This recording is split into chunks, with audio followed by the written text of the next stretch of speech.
पुढचा कार्यक्रम काय? अगदी खात्रीलायकरित्या समजलेली गोष्ट तुम्हाला सांगतो की आत्ताच्या या होणाऱ्या निवडणुकांना त्यांनी 1 जुलैला यादी बंद करून टाकली.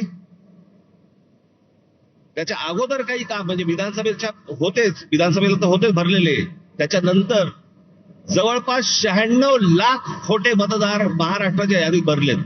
मुंबईमध्ये असेच 8-8.5 लाख, 10 लाख, ठाण्यामध्ये असेच 8-8.5 लाख, पुण्यामध्ये भरलेत, नाशिकमध्ये भरले, प्रत्येक शहरांमध्ये प्रत्येक गावागावामध्ये भरलेले आहेत.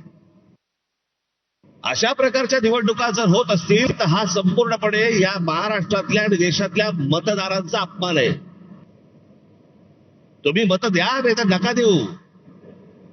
मॅच फिक्सिंग झालेलं आहे, मॅच सेट आहे. हे कोणत्या प्रकारचं षडयंत्र, ही कोणत्या प्रकारची लोकशाही आहे? आणि नंतर सांगायचं नाही नाही ह्यांचा एकही आमदार निवडून नाही आला, ह्यांचा एकही खासदार निवडून नाही आला. अरे येईल कसा? जर मतदार याद्यांमध्ये तुमची गणितच जर समजा सगळी सेट करून ठेवणार असाल, तुम्ही मतदान करा नाही तर नका करू. रिझल्ट अगोदर ठरलेला आहे. आणि आम्ही जे निवडणूक आयोगावरती बोलतोय, निवडणूक आयोगाला ह्या याद्या सुधारा म्हणून सांगतोय, मला समजत नाही सत्ताधारी पक्षाचे लोक का चिडतायत.